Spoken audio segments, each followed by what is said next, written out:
Welcome back to the Deep Dive. In our fast-paced lives, it feels like packaged foods have become just the ultimate convenience. From grabbing a quick snack on the go to those, well, ready-to-eat meals after a long day, they're everywhere. And their popularity is absolutely skyrocketing, mainly because, let's face it, they just make life seem easier. But today, we're taking on a really important mission to sort of pull back the curtain on these seemingly convenient items. You've provided us with a truly detailed article that dives deep into, well, the hidden chemical world within packaged foods and, crucially, their potential dangers. We're going to unpack all of that for you in this deep dive. It's true. And while that convenience is incredibly appealing, often a necessity for many people, Mm, there's this critical layer of understanding needed about what we're actually consuming. This article, it doesn't just list ingredients, it really highlights a core concern that specific chemical elements within these products, elements designed to, enhance them in some way, yeah. are potentially posing serious long-term health risks. It's a trade-off, really, that many of us simply aren't fully aware of when we pick something up off the shelf. Exactly. That's why I'm really eager to understand this better. What are these chemicals, actually? And maybe more importantly, what do they really do to our bodies over time? Let's dive in. So, okay, to start us off, how does this article really define packaged food? Because it's not just like food in a box or a bag, is it? Sounds like there's a specific distinction the author wants us to grasp. That's a great starting point, yeah. The article clarifies that packaged food isn't food in its natural, sort of unprocessed state. Instead, it's defined as food material that has been significantly processed and packed by machines. It undergoes various industrial steps and often has ingredients added that you probably wouldn't find if you were making it from scratch at home. Right. Things you wouldn't normally add. And when we talk about packaged food, we're not just talking about one specific type, are we? The article gives some really concrete examples of common items. Things like biscuits, chips, instant noodles, juices, cold drinks, but also stuff like cakes, canned vegetables, frozen meat, and those ready-to-eat items that, let's be honest, many of us rely on for quick meals. It's a huge category. It is huge, and that breadth is precisely why these items contain chemicals. The article really emphasizes that these chemical compounds are meticulously added to serve specific purposes, primarily extending the product's shelf life. That's a big one. They also play a crucial role in maintaining taste and visual appeal over long periods, making them convenient and, well, attractive for consumers. Without these additions, honestly, many of these products just wouldn't last, or they wouldn't look or taste the way they do on the supermarket shelves. Okay, so here's where it gets, I guess, really interesting, or perhaps a bit unsettling. The article identifies several categories of chemicals commonly used. Let's start with preservatives. We hear that word a lot, but what exactly are they doing, and what's the hidden cost, according to the source? Right, preservatives. Their main job is basically to prevent spoilage and significantly increase a food's lifespan. They're designed to inhibit the growth of bacteria, mold, yeast, things that make food go bad. The article points to specific examples like sodium benzoate, potassium nitrate, and sulfur dioxide. You find these often in things like processed meats, some drinks, even dried fruits. But here's the crucial part, the insight from the article. It states that excessive consumption, so eating a lot of this stuff regularly, can impact vital organs like the liver and kidneys. Think of your liver and kidneys as your body's, main filters. When you constantly expose them to these preservatives, especially in high amounts over time, it's like putting a huge strain on that filtration system. It could potentially lead to long-term breakdown and reduced efficiency. So the convenience might come at the direct expense of your body's key detox pathways. Wow. That's a powerful way to put it. And a serious concern if these are in foods we eat, daily. Okay, so if preservatives keep food from spoiling, what about making it look good? The article next dives into coloring agents. Their purpose seems pretty obvious of make food look appealing, vibrant, attractive. Think about all those brightly colored snacks or drinks aimed at kids, for example. And the article names some specific examples. Tartrazine, that's a common yellow dye, right? That's right, tartrazine.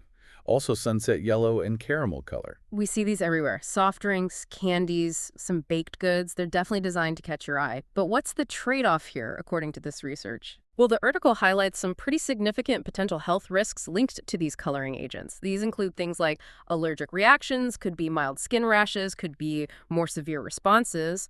But more alarmingly, it mentions possible links to cancer and hormonal imbalance. It suggests that, the desire for a visually appealing product might come at a far greater cost than we realize. It's kind of a classic example where food science might prioritize the look and feel over maybe long-term well-being. Okay, then there are flavoring agents. These are all about providing that artificial taste, right? The kind of addictive neuralizing or umami Right. that keeps us coming back. And the most prominent example the article points to is monosodium glutamate, MSG. It's infamous, but many people maybe don't fully understand its effects beyond just curing the name. Yeah, MSG is definitely a key flavoring agent, used to enhance savory tastes, boost flavor for sure. But the article details potential symptoms that can come from eating it, including headaches, dizziness, sometimes fatigue. For some people, these symptoms can be quite noticeable, leading to what's often called the MSG symptom complex. So it's a taste enhancer that might have some immediate, unwelcome side effects for those who are sensitive. And beyond taste, there's another major player, often hidden in packaged foods, hydrogenated fats. We usually know them as trans fats. These are really common in lots of packaged foods, especially baked goods, fried snacks, that kind of thing. And the health implication here is, well, it's quite severe and direct. They're known to imbalance cholesterol levels, raising the LDL, the bad cholesterol, lowering the HDL, the good cholesterol, which the article highlights can directly contribute to heart disease. It's a well-established link. Very concerning. Okay, the article also mentions antioxidants. Now, that might sound confusing. Don't we generally want antioxidants in our diet? But it seems different here. In this context, they're added to stop the oxidation process in food, keep it from going rancid or changing color. Specific examples mentioned are BHA, that's butylated hydroxyanisole, and BHT, butylated hydroxytoluene. That's an excellent distinction to make, yes. While the word antioxidant usually sounds positive, in this context, these are synthetic chemical additives, not the kind you get from blueberries. And the article notes that long-term consumption of BHA and BHT can actually lead to serious health concerns. Specifically, it mentions liver and thyroid problems. So yeah, it's not about the beneficial antioxidants found naturally in whole foods. It's about specific chemicals added during processing, sometimes with pretty significant long-term potential consequences. So, okay, so after laying out all these specific chemicals, what does it all mean for our broader health? This raises a really important question about the long-term effects of regularly eating this stuff. And the article clearly connects these specific chemicals we just talked about to bigger major health concerns. First, there's the cancer risk. The article states that certain chemicals, like nitrates, often found in processed meats, bacon, hot dogs, and some artificial colors, can potentially increase the likelihood of cancer with long-term consumption. The key here is long-term exposure. Right. It's the buildup over time. Exactly. Then there's heart disease. The article reinforces that clear link between trans fats and also high sodium content, which is super common in packaged foods, and an increased risk of heart disease. These are like prime dietary culprits for cardiovascular problems. Things we know we should limit, but they're just so prevalent in these convenient foods. Precisely. Obesity and diabetes are also significantly impacted. The article details how the high sugar content, the high calorie content in many packaged foods directly contributes to weight gain, obesity, and the development of type 2 diabetes. These foods are often, calorie dense but nutrient poor. It creates a tough cycle for our metabolism. A vicious cycle, really. Yeah. And we touched on this earlier, but it's worth repeating. Kidney and liver damage. The article emphasizes that chemical preservatives and flavoring agents can specifically harm these vital organs crucial for filtering toxins, processing nutrients. They essentially get overworked by this constant chemical load. Overwhelmed. Yeah, overwhelmed. And the digestive system takes a hit, too. The article talks about the common issue of low fiber in processed foods. This lack of dietary fiber often leads to problems like constipation, indigestion. It affects overall gut health, which can potentially lead to more serious issues down the road. And finally, you mentioned hormonal imbalance. That sounds quite pervasive. It does. The article highlights how some chemicals can actually disrupt the body's delicate hormonal system. In women, this could potentially cause things like irregular periods, thyroid issues, even infertility concerns. It just shows how widespread the impact of these chemicals can be, far beyond just, say, a stomach ache. It affects complex body functions. That's a truly sobering list. It really highlights that the impact is way broader than just a bit of indigestion, doesn't it? Yeah. Makes you think twice about reaching for that easy snack. And the article makes a particular point, which I think is really important, about how these chemicals affect children. That's a special concern for so many of us. Absolutely. It's a critical point. The article elaborates that when kids are exposed to chemical substances in packaged snacks, chocolates, soft drinks, things they often consume regularly from a young age, it can have profound developmental consequences. Things like hindering brain development, causing difficulty concentrating in school, leading to behavioral problems. It can really impact their learning and overall well-being. It's not just about a sugar rush. It's potentially about their foundational development. That's really worrying. It is. And specifically, it mentions MSG again. Its potential to cause hyperactivity and allergies in some children. That's a significant point for parents to be aware of, especially given how common MSG is in many kid-friendly snacks. It's a subtle but potentially impactful disruptor for those developing systems. Okay, this brings us to some really practical, everyday examples. The source provides a helpful breakdown of common packaged foods and the specific chemicals they might be hiding, along with the associated dangers. It helps put name to these categories we've been discussing. Let's start with something many of us have in the pantry: instant noodles. Yes, instant noodles. A prime example. They often contain MSG, various stabilizers. The article warns these can lead to symptoms like headaches, maybe constipation, shows even simple, quick meals have hidden aspects. And what about chips and namkeen? Those savory snacks that are, well, everywhere. Chips and namkeen are frequently loaded with trans fats and just excessive salt. The direct consequence, according to the article, increased risk of high blood pressure and obesity. These are chronic conditions that can stem from regular consumption, not just, an occasional treat. Right. Soft drinks are another huge category. What should we be watching out for there? Soft drinks, usually packed with caffeine and, of course, tons of sugar. The immediate issues are pretty obvious: dental problems from all that sugar, and a heightened risk of developing diabetes from that high sugar load. It's like a concentrated dose of metabolic disruption. Okay. Biscuits. A staple in many households, often seen as fairly harmless. What's the story there?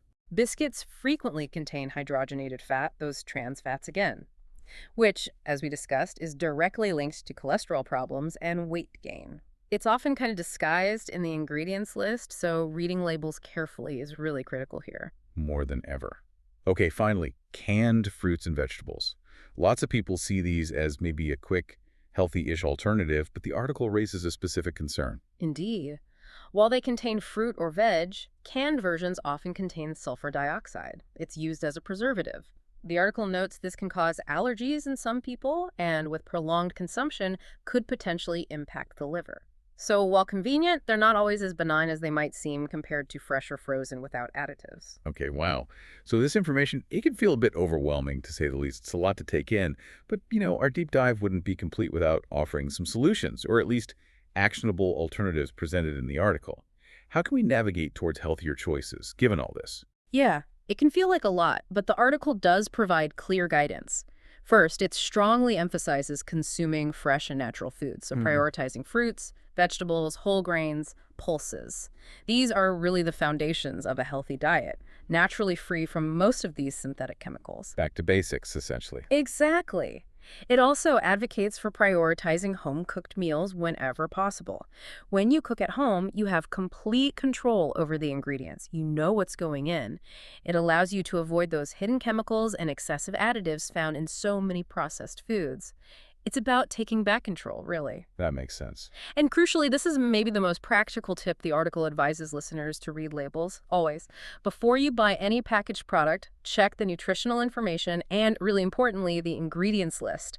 Understanding exactly what you're putting into your body is honestly the first step toward making informed choices. Become a label detective. Pretty much. Furthermore, it suggests choosing organic products when feasible. It states they generally tend to have a lower chemical content compared to conventionally produced and processed foods. It's another layer of potential protection. And finally, it stresses the immense importance of teaching children healthy habits from a young age. This means actively trying to steer them away from junk food, encouraging them to eat fruits and vegetables, basically setting them up for a lifetime of better health rather than a predisposition to these chemical exposures early on. Those are all really good, actionable points. Beyond our individual choices, though, the article also touches on the bigger picture, the regulatory landscape. What does it say about policy and maybe the way forward for tackling this systemically? Right, the system level. The article specifically mentions India's FSSAI, the Food Safety and Standards Authority of India. It acknowledges its vital role in setting maximum limits for chemicals allowed in food products. That's crucial for consumer protection. It sets a baseline. A safety net, hopefully. Hopefully. However, it also highlights a critical challenge. that smaller or perhaps unregulated brands often disregard these standards. This creates a potential loophole where consumers might unknowingly be exposed to higher levels of harmful chemicals, kind of undermining the whole point of the regulation. So enforcement is key. Exactly. And to address this, the article proposes clear solutions. Stricter monitoring by regulatory bodies is needed, regular inspections of food manufacturing facilities, big and small, and significantly increased consumer awareness. Education plays a huge part. It's really a multi-pronged approach that's needed to ensure these standards are actually met across the board, not just by the major players who might be watched more closely. This has been a truly eye-opening deep dive. The article concludes by reiterating, well, a profound message, doesn't it? That food is fundamental for life, and this idea that hidden chemicals within our food supply are slowly making us sick is, without question, a major concern. It's clear from the source that excessive consumption of packaged foods can indeed lead to serious long-term health damage. Absolutely. The call to action from the article is clear, and it feels quite urgent. We really must become more aware ourselves, try to adopt a more natural diet where possible, and consciously maintain distance from these heavily chemical-laden foods. It's about protecting not just our own health, but also the health of future generations. It's a real investment in our collective well-being, and definitely a challenge to rethink some of our daily habits. It certainly is. And as you reflect on all of this, maybe consider this provocative thought we want to leave you with. Given what we've learned today from this source, what everyday food item that you currently consider safe, or maybe even healthy, might actually be hiding some of these concerning chemicals right under the surface? And thinking bigger, beyond our individual shopping carts, how can we, as a collective, push for even greater transparency in food labeling and regulation? How do we ensure a healthier food system for everyone's well-being? Something to ponder.